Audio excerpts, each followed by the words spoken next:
Hello friends, എല്ലാവർക്കും score അക്കാഡമിയുടെ മറ്റൊരു online സെഷനിലേക്ക് സ്വാഗതം. അപ്പോൾ ഇന്ന് സ്റ്റാഫ് സെലക്ഷൻ കമ്മീഷൻ്റെ ജൂനിയർ എഞ്ചിനീയർ എക്സാമിൻ്റെ ഒരു അപ്ഡേറ്റ് വീഡിയോ ആയിട്ടാണ് ഞാൻ നിങ്ങളുടെ മുന്നിലേക്ക് വന്നിട്ടുള്ളത്. വേറെ ഒന്നുമല്ല, ഓൾറെഡി ഫെബ്രുവരി 3 2024 നോട്ടിഫിക്കേഷൻ ആയിട്ട് നടത്തിയ എക്സാമിൻ്റെ റിസൾട്ട് വന്നിരിക്കുകയാണ്. 2025 ജൂനിയർ എഞ്ചിനീയർ എക്സാമിൻ്റെ കാര്യങ്ങൾ ചർച്ച ചെയ്യുന്നതിന് വേണ്ടിയിട്ടാണ് ഈ വീഡിയോ ആയിട്ട് വന്നിട്ടുള്ളത്. അപ്പോൾ SSC കണ്ടക്ട് ചെയ്യുന്ന ജൂനിയർ എഞ്ചിനീയർ എക്സാം അപ്ലൈ ചെയ്ത് എക്സാം അറ്റൻഡ് ചെയ്യാൻ താല്പര്യമുള്ള കുട്ടികൾ എക്സാമിൻ്റെ ഒരു പാറ്റേൺ എങ്ങനെയാണെന്നുള്ളതും അതിൻ്റെ ഒരു പ്രിപ്പറേഷൻ എങ്ങനെയായിരിക്കണം എന്നുള്ളതൊക്കെ ഈ വീഡിയോയിലൂടെ കണ്ട് മനസ്സിലാക്കാനായിട്ട് ശ്രദ്ധിക്കുക. അപ്പോൾ SSC ജൂനിയർ എഞ്ചിനീയർ എക്സാമിനെ ആദ്യമായിട്ടാണ് നിങ്ങൾ കാണുന്നതെന്നുണ്ടെങ്കിൽ, അല്ലെങ്കിൽ ഈ എക്സാമിനെ പറ്റി കേൾക്കുന്നതെന്നുണ്ടെങ്കിൽ, ഈ വീഡിയോയിലൂടെ ആ എക്സാമിനെ ഒന്ന് പരിചയപ്പെടുത്തി തരിക.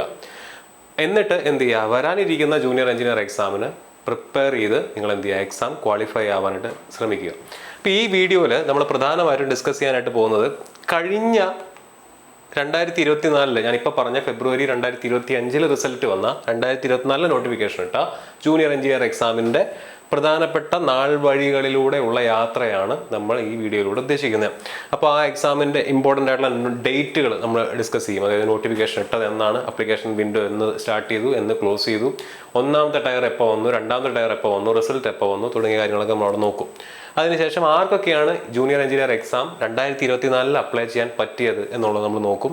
ഏതൊക്കെ പോസ്റ്റുകളിലേക്കാണ് അപ്ലൈ ചെയ്യാൻ പറ്റിയത്, ഏതൊക്കെ ബോർഡുകളാണ് വിളിച്ചിട്ടുള്ളത്, അത് ഏതൊക്കെ പോസ്റ്റിലേക്കാണ് അപ്ലൈ ചെയ്യാൻ പറ്റിയെന്നുള്ളത് നോക്കും. എക്സാമിൻ്റെ സ്റ്റേജുകൾ, സിംഗിൾ ടയർ ആണെങ്കിൽ ഒന്നാമത്തെ ടയറിനകത്ത് എത്രയുണ്ട്, രണ്ടാമത്തെ ടയറിനകത്ത് പേപ്പർ 1 ഏതൊക്കെ സബ്ജക്റ്റുകളാണുള്ളത്, പേപ്പർ 2 ഏതൊക്കെ സബ്ജക്റ്റാണുള്ളത്, അതിൻ്റെ സിലബസും കൂടെ നമ്മൾ നോക്കും. അപ്പോൾ ഇത്രയും കാര്യങ്ങൾ മനസ്സിലാക്കി കഴിഞ്ഞാൽ SSC ജൂനിയർ എഞ്ചിനീയർ എക്സാം എന്ന് പറയുന്ന എക്സാമിനെ പറ്റി നിങ്ങൾ പ്രിലിമിനറി എന്താ പറയുക, പ്രാഥമികമായിട്ട് അറിഞ്ഞിരിക്കേണ്ട കാര്യങ്ങൾ ഈ ഒരു വീഡിയോയിലൂടെ നിങ്ങളെ മനസ്സിലാക്കി തരിക. അതാണ് നമ്മൾ ഉദ്ദേശിക്കുന്നത്. ഇപ്പോൾ ഇതിൽ ഓരോന്നോരോന്നായിട്ട് നമുക്ക് നോക്കാം. ആദ്യം ഇമ്പോർട്ടൻ്റ് ആയിട്ടുള്ള ഡേറ്റ്സ്. ഇത് 2024 നോട്ടിഫിക്കേഷൻ ഇട്ടപ്പോൾ ആ നോട്ടിഫിക്കേഷനകത്ത് കൊടുത്തിരിക്കുന്ന ഡേറ്റ്സിനെ ഞാൻ എന്ത് ചെയ്തു, ഒന്ന് സ്നിപ്പ് ചെയ്ത് നിങ്ങളുടെ മുന്നിലേക്ക് വെച്ചിരിക്കുന്നു എന്നുള്ളൂ. പക്ഷേ ഇതിനകത്ത് പല കാര്യങ്ങളും എന്ത് ചെയ്തിട്ടില്ല, ഫിൽ ചെയ്തിട്ടില്ല. അപ്പോൾ അതിനെല്ലാം കൂടെ ഫിൽ ചെയ്തുകൊണ്ട് ഇപ്പോൾ എക്സാം കംപ്ലീറ്റ് ചെയ്തല്ലോ, ആ കംപ്ലീറ്റ് ചെയ്തപ്പോൾ ആ 1 ഇയർ സൈക്കിൾ എങ്ങനെയായിരുന്നു എന്നുള്ളതാണ് എന്നോട് എഴുതിയിരിക്കുന്നത്. നോട്ടിഫിക്കേഷൻ ഇട്ടത് 28/3/2024, അതായത് ഏത് മാസമാണ്, മാർച്ച് മാസം 28 നോട്ടിഫിക്കേഷൻ ഇട്ടു. അന്ന് മുതൽ തന്നെ അപ്ലിക്കേഷൻ വിൻഡോ സ്റ്റാർട്ട് ചെയ്തു.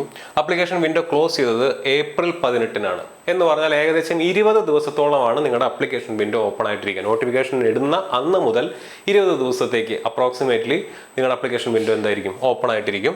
അതിനുശേഷം എന്ത് ചെയ്യുന്നു, ഒന്നാമത്തെ പേപ്പറിൻ്റെ എക്സാം കണ്ടക്ട് ചെയ്യുന്നു. അപ്പോൾ ഏപ്രിൽ മാസമാണ് അപ്ലിക്കേഷൻ വിൻഡോ ക്ലോസ് ചെയ്തത്. ജൂൺ മാസം എന്ന് പറഞ്ഞാൽ അപ്ലിക്കേഷൻ വിൻഡോ ക്ലോസ് ചെയ്ത് 2 മാസത്തിനകം നിങ്ങളുടെ എക്സാം ഉണ്ടായിരിക്കും. 2 മാസം കഷ്ടേ ഉള്ളൂ അല്ലേ, 18/4/2024, 5/6/2024 എന്ന് പറഞ്ഞാൽ 1.5 മാസത്തിനകം നിങ്ങളുടെ എക്സാം ഉണ്ടായിരിക്കും. അപ്പോൾ ചുരുക്കി പറഞ്ഞാൽ നോട്ടിഫിക്കേഷൻ പുറത്ത് വന്നാൽ എത്ര സമയമുണ്ട്, 3-ാം മാസം നോട്ടിഫിക്കേഷൻ വന്നു, 6-ാം മാസം എക്സാം കണ്ടക്ട് ചെയ്തു. ഒന്നാമത്തെ പേപ്പറിലേക്ക് ഈ നോട്ടിഫിക്കേഷൻ പുറത്ത് വന്നാൽ നിങ്ങളുടെ മുന്നിൽ 3 മാസമേ ഉണ്ടാവാൻ സാധ്യതയുള്ളൂ. ഓക്കെ, ഇനി അതിൻ്റെ റിസൾട്ട് എന്ന് പബ്ലിഷ് ചെയ്തു. ഏകദേശം 2 മാസം കഴിഞ്ഞപ്പോൾ ഒന്നാമത്തെ പേപ്പറിൻ്റെ റിസൾട്ട് പബ്ലിഷ് ചെയ്തു. ഒന്നാമത്തെ പേപ്പറിൻ്റെ റിസൾട്ട് പബ്ലിഷ് ചെയ്തത് ശേഷം 2 മാസം കഴിഞ്ഞപ്പോൾ രണ്ടാമത്തെ പേപ്പറിൻ്റെ എക്സാം കണ്ടക്ട് ചെയ്തു. അതിനും 2 മാസം കഴിഞ്ഞപ്പോൾ എന്ത് ചെയ്തു, രണ്ടാമത്തെ പേപ്പറിൻ്റെ റിസൾട്ടും പബ്ലിഷ് ചെയ്തു. ഇതാണ് ഫൈനൽ റിസൾട്ട് എന്ന് പറയുന്നത്. 3/2/2025 ഈ പറയുന്ന ഫെബ്രുവരി 3 കഴിഞ്ഞ ഫെബ്രുവരി 3 എന്ത് ചെയ്യുന്നു, SSC JEE റിസൾട്ട് പബ്ലിഷ് ചെയ്തിരിക്കുകയാണ്. അപ്പോൾ ഇതാണ് കഴിഞ്ഞ വട്ടം SSC JEE 2024 ഈ പറയുന്ന നാൾ വഴികൾ എന്ന് പറയുന്നത്, ഇമ്പോർട്ടൻ്റ് ആയിട്ടുള്ള ഡേറ്റ്സ് എന്ന് പറയുന്നത്.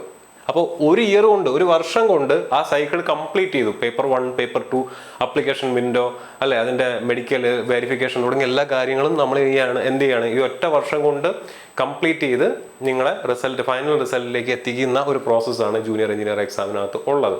ഓക്കെ, അപ്പോൾ ഒന്നാമത്തെ നമ്മുടെ ഹെഡ് നമ്മൾ കവർ ചെയ്തു, ഏതൊക്കെയാണ് ഇമ്പോർട്ടൻ്റ് ആയിട്ടുള്ള ഡേറ്റുകൾ എന്നുള്ളത്. ഇപ്പോൾ ഇവിടെ ഒരു കാര്യം കൊണ്ട് എനിക്ക് പറയാനുള്ളത്, ഇത് നോക്കാം, ഇതെന്താണ്, SSCയുടെ 2025 ടെൻറ്റേറ്റീവ് കലണ്ടറാണ്. 2025-2026 ടെൻറ്റേറ്റീവ് കലണ്ടറാണ്. ആ കലണ്ടറിലെ 10ാമത്തെ എൻട്രി ആയിട്ട് കൊടുത്തിരിക്കുന്നത് junior engineer civil mechanical electrical examination 2025 paper 1. അതിൻ്റെ date of advertisement August 5, 2025. Closing date 28 August 2025 എന്ന് പറഞ്ഞാൽ ഈ വരുന്ന ഓഗസ്റ്റ് മാസം നിങ്ങളുടെ 2025 നോട്ടിഫിക്കേഷൻ വരും. ആൻഡ് അതിൻ്റെ എക്സാമിൻ്റെ ടെൻറ്റേറ്റീവ് ഡേറ്റ് കൊടുത്തിരിക്കുന്നത് ഒക്ടോബർ മുതൽ നവംബർ വരെയാണ്. നമുക്ക് ഒക്ടോബർ മാസം തന്നെ പിടിക്കാം. ഒക്ടോബർ മാസം തന്നെ പിടിക്കുകയാണെന്നുണ്ടെങ്കിൽ ഒക്ടോബർ എന്ന് പറയുന്നത് 10ാം മാസമാണ്. ഇപ്പം നമ്മൾ നിൽക്കുന്നത് ഫെബ്രുവരി മാസമാണ്. നിങ്ങളുടെ മുന്നിൽ എത്ര സമയമുണ്ട്? 8 മാസം SSC junior engineer exam 2025 crack ചെയ്യുന്നതിന് വേണ്ടി നിങ്ങളുടെ മുന്നിലുണ്ട് 8 മാസം. 8 മാസം കൊണ്ട് ഈ എക്സാം നിങ്ങൾക്ക് പഠിച്ചെടുക്കാവുന്നതേ ഉള്ളൂ. ഇപ്പോൾ പ്രത്യേകിച്ച് പഠിച്ചുകൊണ്ടിരിക്കുന്ന കോമ്പറ്റേറ്റീവ് എക്സാംസിന് പഠിച്ചുകൊണ്ടിരിക്കുന്ന കുട്ടികൾ അല്ലെങ്കിൽ ഡിഗ്രി കഴിഞ്ഞിറങ്ങിയിട്ടുള്ള കുട്ടികളാണെന്നുണ്ടെങ്കിൽ നിങ്ങൾക്ക് സുവർണ്ണ അവസരമാണ്. ഈ ഒരു സമയം കൃത്യമായിട്ട് ഉപയോഗിക്കുക. ഒരു ഒറ്റ വർഷം കൊണ്ട് നിങ്ങളുടെ പ്രോസസ്സ് കഴിയും. അടുത്ത വർഷം 2026 തന്നെ നിങ്ങൾക്ക് എന്ത് ചെയ്യാം? ജോലിയിൽ പ്രവേശിക്കാം. ഓക്കെ, സോ ഇത് മനസ്സിലാക്കി വെക്കുക. SSCയുടെ കലണ്ടർ പുറത്തുവിട്ടിരിക്കുകയാണ്. അതിൽ 10ാമത്തെ എൻട്രി ആയിട്ട് ജൂനിയർ എഞ്ചിനീയർ എക്സാമിന് വരുമെന്ന് അവർ പറഞ്ഞിട്ടുണ്ട്. ഓഗസ്റ്റ് മാസമായിരിക്കും നോട്ടിഫിക്കേഷൻ. ഓഗസ്റ്റ് മാസമായിരിക്കും നോട്ടിഫിക്കേഷൻ. ഒക്ടോബറിൽ എക്സാം കണ്ടക്ട് ചെയ്യുമെന്നാണ് പറഞ്ഞിരിക്കുന്നത്. പേപ്പർ 1 കണ്ടക്ട് ചെയ്യുമെന്നാണ് പറഞ്ഞിരിക്കുന്നത്. നിങ്ങളുടെ മുന്നിൽ എത്ര മാസം ഉണ്ട്? അപ്പം 8 മാസം ഇനിയും SSC ജൂനിയർ എഞ്ചിനീയർ എക്സാം പഠിക്കുന്നതിന് വേണ്ടി ഉണ്ട്. ഇത്രയാണ് ഇമ്പോർട്ടൻ്റ് ആയിട്ടുള്ള ഡേറ്റുകളുടെ കാര്യത്തിൽ എനിക്ക് പറയാനുള്ളത്. ഇനി ആർക്കൊക്കെ അപ്ലൈ ചെയ്യാൻ പറ്റും? എന്താണ് eligibility criteria?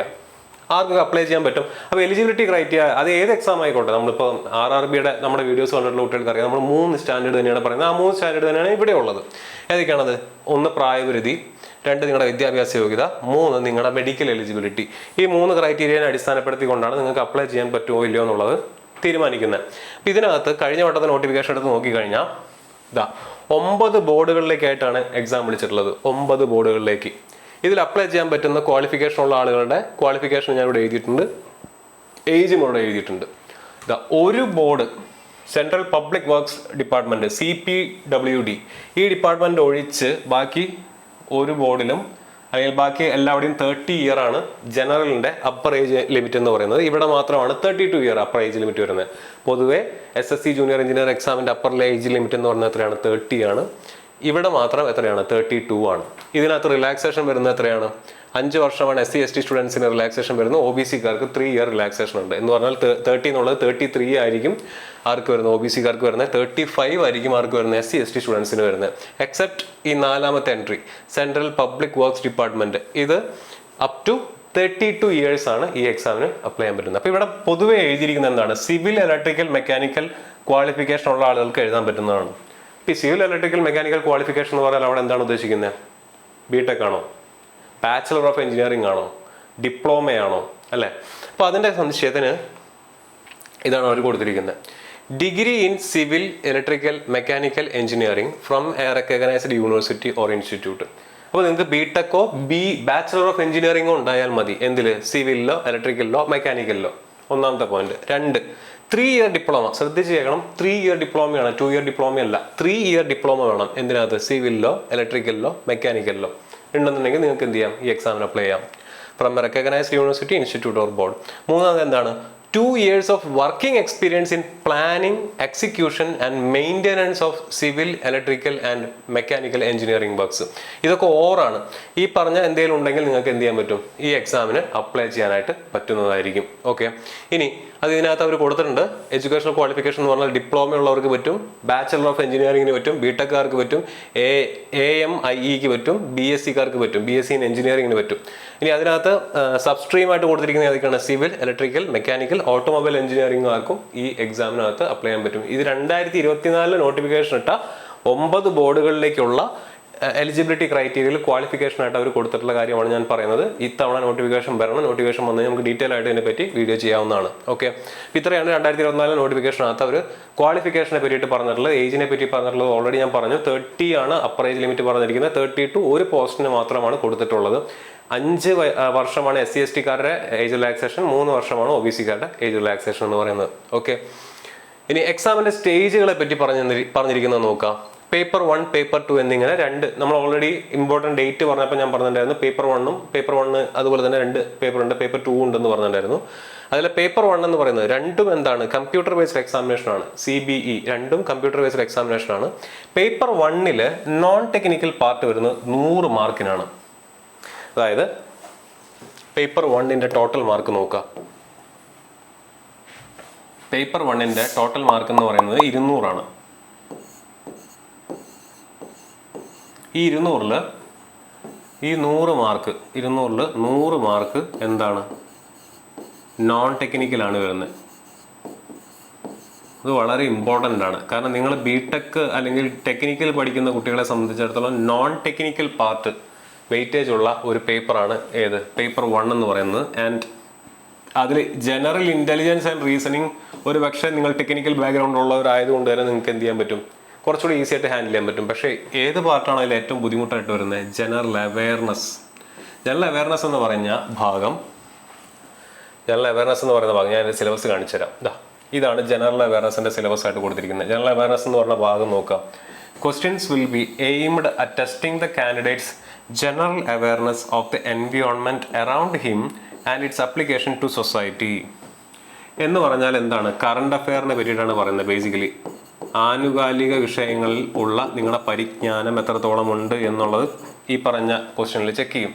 Questions will also be designed to test the knowledge of current events and such matters of everyday observations and experience in their scientific aspect as may be expected of any educated person.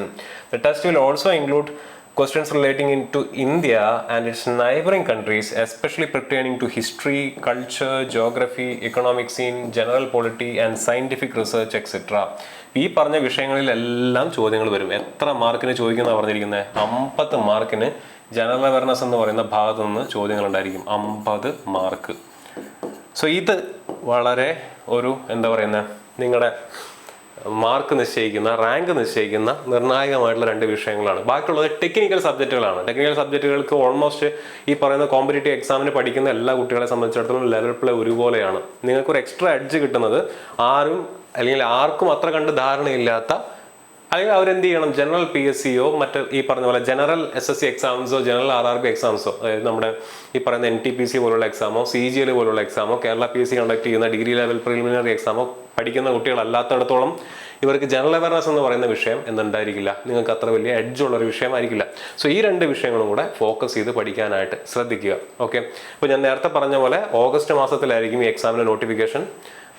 October മാസം exam conduct ചെയ്യാനുള്ള സാധ്യതയുണ്ട്. 8 മാസമാണ് നിങ്ങളുടെ മുന്നിലുള്ളത്. പഠിച്ചിറങ്ങുന്ന കുട്ടികളാണെന്നുണ്ടെങ്കിൽ ഇപ്പോൾ പഠിച്ചു തുടങ്ങിക്കഴിഞ്ഞാൽ SSC ജൂനിയർ എഞ്ചിനീയർ എക്സാം നിങ്ങളുടെ കൈപ്പിടിയിലിരിക്കും. നമ്മളിവിടെ SSC ജൂനിയർ എഞ്ചിനീയർ എക്സാമിന് വേണ്ടി പേപ്പർ 1നും പേപ്പർ 2നും ടെക്നിക്കൽ ആൻഡ് നോൺ ടെക്നിക്കൽ 2 കാറ്റഗറിയിലുള്ള കുട്ടികൾക്ക്, ഇലക്ട്രിക്കലിന് വേണ്ടി 2 കാറ്റഗറിയിലുള്ള കുട്ടികൾക്ക് വേണ്ടിയുള്ള ബാച്ച് ഈ വരുന്ന ഫെബ്രുവരി 12 സ്റ്റാർട്ട് ചെയ്യുന്നുണ്ട്. അപ്പം നമ്മുടെ കൂടെ പഠിക്കാൻ താല്പര്യമുള്ള കുട്ടികൾ, സ്കോറിൻ്റെ കൂടെ പഠിക്കാൻ താല്പര്യമുള്ള കുട്ടികൾ എന്ത് ചെയ്യുക, നമ്മുടെ ഈ കാണുന്ന നമ്പറിൽ വിളിച്ച് നമ്മുടെ അടുത്ത് നമ്മുടെ ഫോം ഫില്ല് ചെയ്ത് അഡ്മിഷൻ എടുക്കാവുന്നതാണ്.